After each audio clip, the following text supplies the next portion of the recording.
In at Clark LeClair Stadium, it is the Keith LeClair Classic. The App State Mountaineers coming to town, and right now to preview that matchup, very excited to welcome in a guy who happens to be a very good friend, but also the recruiting coordinator for the Mountaineers. Welcome into the show, Britt Johnson. Well, good to be with you, man. Really excited to be able to get on the podcast. Absolutely. Appreciate you coming on to talk about this weekend series. Obviously, it's one that has a tremendously special meaning to you. Not only are you getting to play against the top 20 program, but you're getting to come home to your roots, obviously wanting to win 3 baseball games. But just talk about the start the Mountaineers are off to. You guys are 6-2, and if you go back to last season, you've won 17 of your last 25. So it seems like some of those things that you and Coach Smith and staff have really been trying to implement over the last several seasons are really starting to take hold. Yeah, last year we started out 11-6 when pandemic hit, and now we're 6-2, and in those 8 losses, 4 of them have been walk-off losses, and 2 of those walk-off losses have actually been in 15 innings. So we've been extremely competitive the last 2 years. It was really disappointing the year ended when it did. I thought as far as the process of your program, we were in the process of learning how to win. I know a lot of people sometimes think learning how to win, what does that even mean? I mean, it's really a thing. And I thought we won some games that we wouldn't have won in previous years. And we lost some games, like I said, with 3 walk-off losses last season. And it was just, we were really starting to get to that point where we were going to find out what kind of team we were. We were heading to Texas State when everything died down, and we had both won, I think, 6 or 7 in a row at that point. And it was exciting to get to go. We were excited to go down to Texas and find out what we were made of. And I kind of feel like we're in the same position now. We're 6-2. We've played pretty well. Yeah, like I said, we had a walk-off loss, and then we had one game where we just got flat beat. And now all of a sudden we get to come to Greenville, play a top 20 program in a really hostile environment where there's going to be more fans than we've seen in a long time. And we're excited to get down here and see what we're all about. One of the things that really kind of elaborating even more on what I'm saying regarding your program taking hold and developing the things that you want there in Boone. You've played from behind at least a few times already this season. You rallied in that walk-off loss, trailing 5-1 early against Winthrop, unfortunately unable to close the deal, but then you had a 4-1 deficit after 6 innings at East Tennessee, came back and won, scored 1-2 in the final 3 to win it, and then also against A&T in one of those victories, and you trailed 5-0. Yeah, that's where I see things really changing. In previous years, just flat out honestly, we'd have lost those games, and I've never had a doubt in any of those games. Like, are we going to win them? I don't know. But I know we're going to come back and we're going to be in the game at the end. One of the things that Coach Smith is really big on is finishing, and every single day in practice, towards the end of practice, he blows an air horn, and the air horn is just something for the guys to hear, and it's just a signal for, like, hey, it's time to finish. It's time to mentally lock back in. It's easy in practice sometimes to lose your focus, and the finished part of a game for us is the 7th, 8th, and 9th. Which we've outscored our opponents this season so far in those 3 innings, 6, and that's just part of what we do with our program. Everybody does different things, and our big thing for finishing is in the 7th, 8th, and 9th, and obviously when the air horn blows at practice is just the thing that we do to they hear to lock them back in, and it's something that we've really bought into. And in those games, we gave up 5 in the first to Winthrop. We had scored 1 in the first. We were down 5-1, and we had an 8-6 lead in the 8th, and we ended up losing. Had a 9-8 lead going into the 9th, and lost 10-9. And at East Tennessee State, we were down 4-1, and we had really outplayed them. You look up at the board, and we out hit them 12-5, and just happened to be that 3 of their 5 hits went out of the yard. So we were able to come back and win that one and get a big hit in the 9th. And those are just the small little things that you see, and not only is that part of learning how to win, but it also, every single time those little moments happen, there's 35 guys in the dugout that are starting to believe just a little more and a little more and a little more. let's take a look at the club offensively. I know when yourself and Coach Smith, when you guys were down at Lander, those clubs could always really hit. When you got to Boone, you knew it was going to take some time. You had to get your players in. Now through 8 games this season, you're seeing a much better batting average. I know the batting average, of course, does not always tell the whole story, but through 8 games, you're hitting 296. Yeah, at Lander we were much more built for power. We would walk out and hit 100 home runs a year. One thing that we learned really quickly when we got to Division I baseball is not that many home runs are hit. I mean, you can hit some, but the pitching is really, really good. The defense is extremely special. A lot of teams, to get a hit in the outfield, you better hit it, because those outfielders can go get it, and the infield defense is really good. So you better really hit a ball through the infield. Choppers don't create hits anymore. And so obviously we have hit much better this year. Coach Smith does a really, really good job with our hitters. Ryan Smoot, our volunteer assistant, has come in. He's put in a lot of work with those guys. He's in the cage all the time with them, by himself, late at night, single 23-year-old. And the guys call him, "Hey, coach, you want to come pitch to us tonight?" And, he's able to do some extra work with them and all that kind of stuff. And we have gotten better, but some of that is just the fact that we have a lot of older guys in the lineup. We have a lot of guys that have seen a lot of at bats. They've played summer ball, and all of a sudden you start looking and you're going, man, all these guys, 300, 400, 500, 600 college at bats in their career. And you just get better and better when you see it day after day after day. And we've just got a lot of veterans in our lineup. Absolutely. Nice segue for me, because that's one of the things that jumps out, having followed the program in recent years. Luke Drumheller, obviously Philip Cole. Talk about some of those top bats that you guys bring on the table, or put on the table, I should say. Yeah, obviously Drumheller's special. Coach Smith and Coach Aspergen saw him in a tournament at our place very early on in our career, and they really liked him, and we just pulled the trigger on him and offered him as soon as we could, knowing that if we didn't, he was going to end up somewhere else. And he was all about the Mountaineers and committed very quickly, and got in his very first season and was a freshman All-American. I think he ended up hitting 337 that year, but with 3 weekends to go, he was hitting 374. And he was hitting over 300 last year. I think he's hitting around the 340 mark right now. Does a really good job for us in the 2-hole. And, people always say hitters hit, and Luke Drumheller is just a hitter. Philip Cole has had the best year that we're 8 games in. So when I say best year, I mean to this point, that he has ever had with us. He was his freshman fall. He was unbelievable. And we're wondering, and it's something we're talking about, Philip's he's been a two-way guy for us, and had a little hamstring early in the year, so we didn't want to push it, and hadn't put him on the mound yet. And all of a sudden, he's having the best year he's had. So we're wondering if we're ever even going to put him on the mound. Is not being on the mound help him become a better hitter, a better defender, all of those kind of things, because he's able to concentrate his efforts on one part of his game. And he's been really good for us. So, I didn't mention this name, but Andrew Greckel last year was a junior college transfer for us that was hitting 358, I think, when the season ended, with 5 doubles, a triple, and 4 home runs. And he's kind of gotten off to what he would consider a slow start. He doesn't have the batting average that he would want, but he's been able to really put together some good at bats and get on base for us, although the hits aren't falling. And he is such a good hitter, they are going to start at some point. So when they do start falling, he's just going to add another dimension to our lineup that we're really excited to get. Before we shift over and talk about the team defensively and obviously the pitching staff, talk about Alex Leshock. I know just seeing his numbers. We talked way back when he was a freshman coming out of, I guess, Marvin Ridge High School down in the Charlotte area. Tremendous talent, an excellent athlete who also played football. He's battled some injuries and different things throughout his career, but I know he's off to an excellent start, batting .400.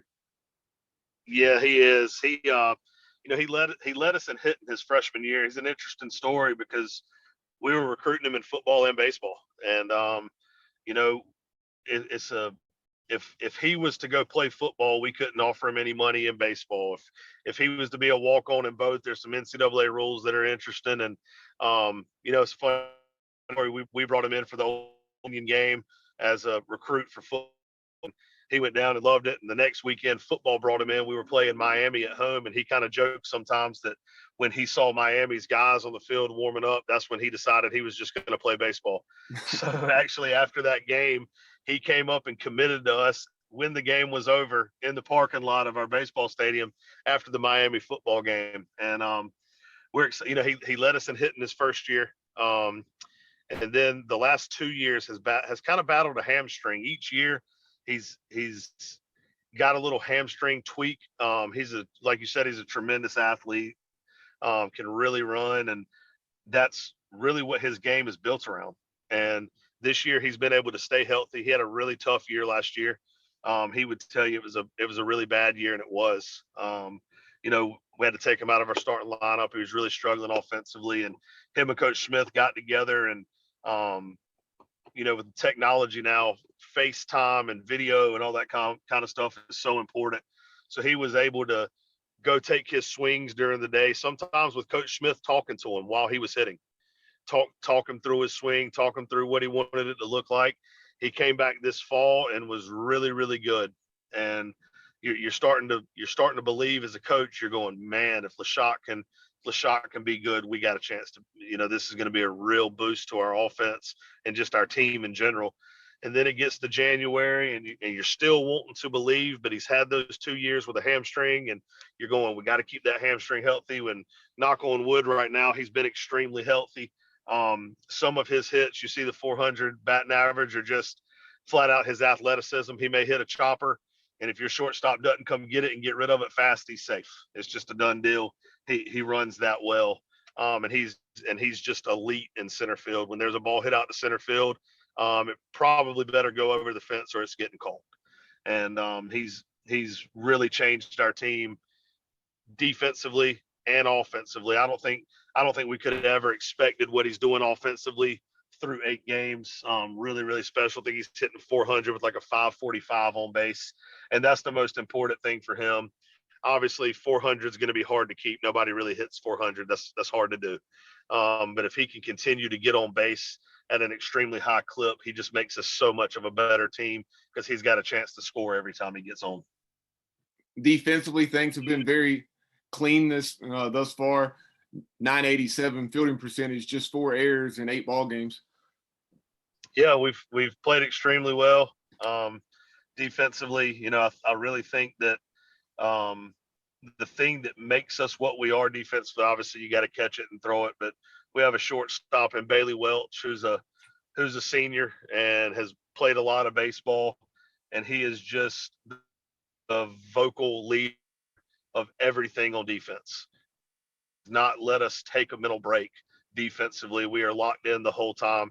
Obviously, we've got players that can catch it and throw it and do a really good job with that kind of stuff, but he doesn't let us take the mental breaks. And right now we've played extremely well. It's going to be hard to continue to field at a 987 clip, but I sure do hope that we can, because, especially this weekend, East Carolina is just a team where if you make a mistake, they make you pay. And, it'll be interesting for us. This will be the, I guess, second time we've been on a natural surface. So, you take ground balls on turf all the time, then all of a sudden you get to a natural surface and you got to start thinking about bad hops and all that kind of stuff. And, a lot of people last year, I think we fielded 981 in our 17 games last year, which was really, really good too. And a lot of people were like, oh yeah, but y'all play on turf, you get good hops. And I just look at them and I'm like, 15 of our 17 games were on the road. So we'll be ready. We'll go out tonight. Keith LeClair, we got practice at 6:15. We'll get out there tonight and get some ground balls and kind of get an idea how it plays with the way that Joey Perry takes care of that field. It's probably going to be about as good a playing surface as you can play on for this natural. Yeah, here in just a few minutes, we'll dive a little deeper into your thoughts on Cliff Godwin's ball club. But, taking a look at your pitching staff, I know you have a couple of tremendous lefties at the front of your rotation with Tyler Tuthill and also Quentin Martinez. Yeah, two guys that are really, really good. Both of them have pitched a lot of baseball. Last year, Tuthill didn't quite have the year that he probably wanted to have. But one thing about it, he didn't pitch in the fall. And also, Martinez had thrown a lot of innings over the summer, so he didn't pitch in the fall either. And I really believe that with summer ball not really being a thing this summer, unless it was very local and you lived in the right place, those guys worked extremely hard this summer, came back and pitched really well in the fall. And I really think having a fall has propelled them into the spring, and they've pitched extremely well. Tuthill has given up, I think, 3 runs in 2 outings, and one of those was a 2-run homer. The other one was a guy came in with a man on first and third, and the first pitch was a blooper to left field to cash in a run for him. But he's been really, really good. And Martinez got touched up a little bit last week, gave up 5 runs, but continued to battle and kept us in the game and was still able to get 7 innings. So yeah, that's one of the things that really stood out to me about Martinez's 2 starts against Winthrop. 7 shutout innings, just 3 hits. Then, like you just mentioned, against A&T, he gave up 3 early, but then still gave you 6 and a third. Yeah, it was pretty interesting. He gave up a 3 home run to a kid who never had an at bat, and that being a really good hitter from A&T as he finally got to start and play every day, because we played him 4 times in a row, so we got to see him an awful lot. But and then he gave up a solo shot. He had given up some hits, but it was 2 swings. At that point, when we finished that game on Sunday last week, we had given up 11 runs at that point, and 10 of the 11 runs had come via the home run. So, it was just one of those things. They put 2 good swings, and the other one was a safety squeeze on a bunt. And but Quentin really, really battled, gave us some length, allowed us to just go to our bullpen deeper in the game. And if we can get to Noah Hall, Eli Ellington, and Jason Kornatzer with a lead or in a tight game, I feel pretty good about what's going to happen. Absolutely, and I wanted to talk about those relief options here in just a moment. But tell us about the Sunday role. Who's going to be the number 3 starter? Is it kind of up in the air at this point?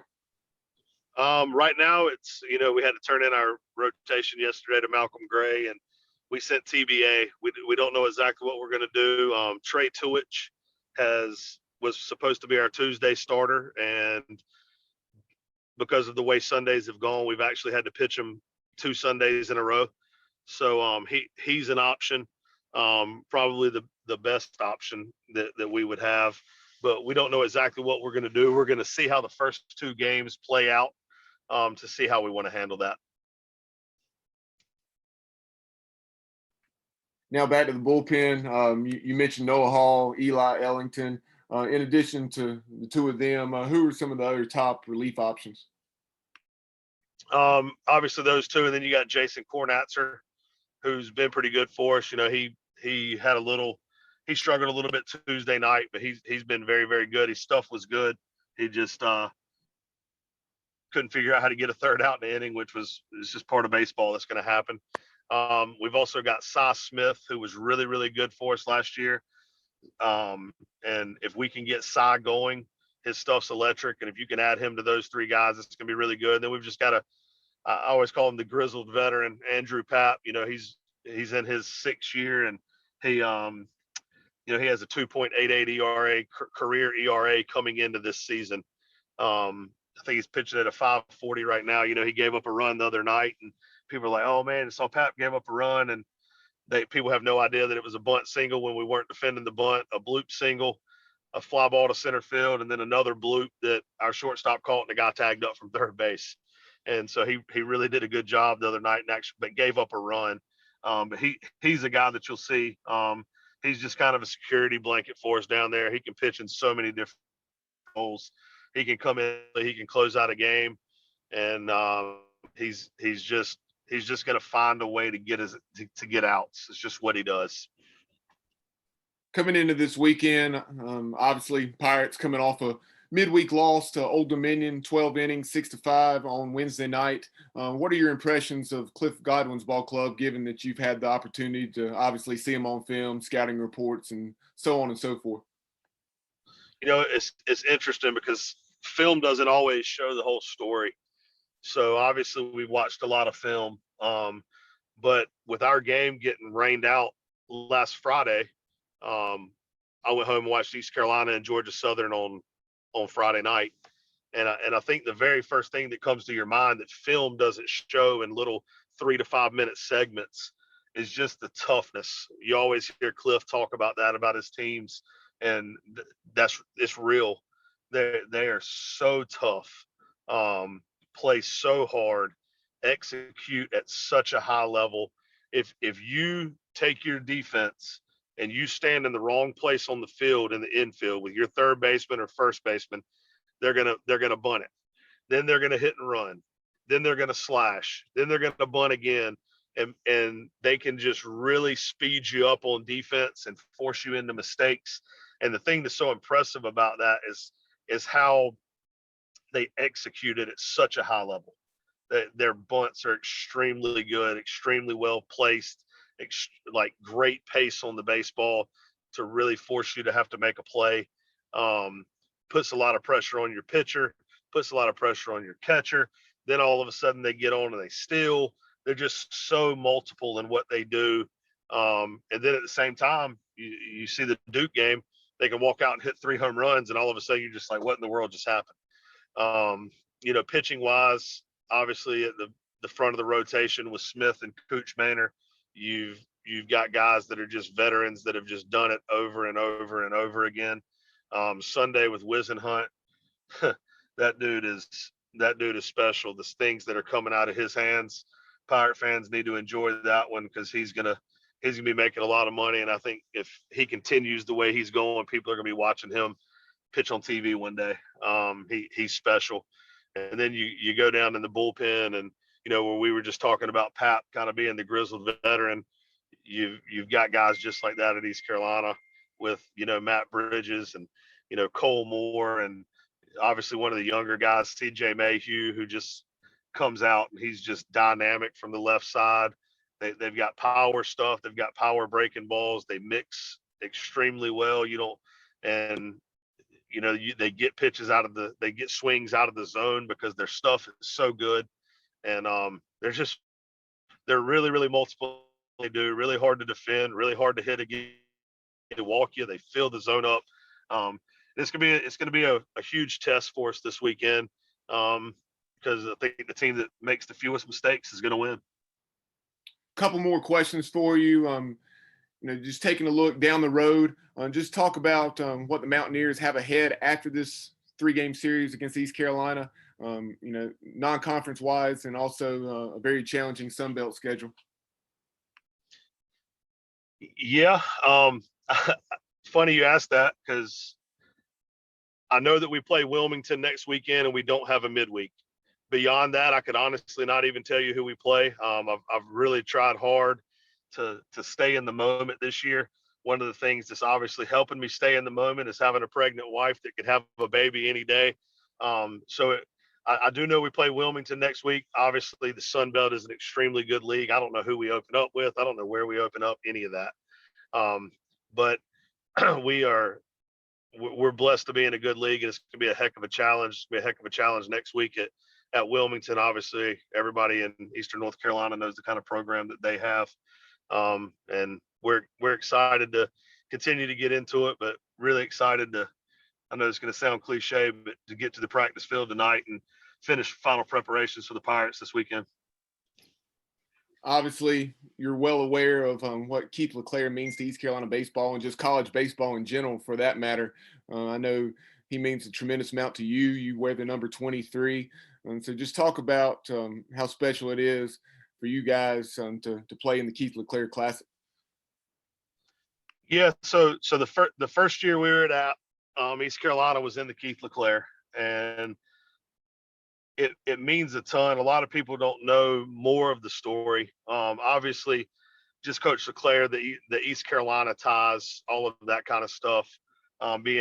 Growing up in East Carolina Pirate, going to school there, following the program, was one big part of it. But then when we were at Lander University, Coach Smith and myself recruited JD, his son, And through that process, really got to know his wife, Lynn, and his daughter, Audrey. And it's kind of been it's been a really good relationship since then. I was actually texting with her earlier this week to find out if she's coming this weekend. And when we had our boys 3 years ago, her and Audrey sent baby clothes as a gift to us. So we've created a relationship with the family, and I think that's what makes it so special. Is it's so much more than just baseball. And for me personally, coming back this weekend is so much more than baseball as well. Yes, for the teams that are coming in, like our, as we've kind of shared a story with them a little bit of Coach LeClair, but probably not going to mean as much to them as it does to the people in East North Carolina, as it does to the team at East Carolina. But this is really, really special for me personally to be able to come in and be a part of this weekend. To know what it means. Yes, baseball's on the forefront. We want to win, but this weekend and what Coach LeClair stood for is so much bigger than baseball. And just really honored to get to walk in here and play in a stadium named after him, to play in a tournament named after him, and for what it means. And obviously, following Audrey, she's at medical school right now trying to become a doctor. And there's she's going to be the one, and I'm not saying this for 100%, but she's going to be one who's really going to move the needle. I really believe this. She's going to move the needle on helping finding a cure for ALS. She's dedicated her life to it. Know how much it means to her. She's obviously lived through it with her dad, and so this weekend's so much more than baseball. It's so important to get to, so exciting to get to be a part of this weekend and what it means, just because of Coach LeClair.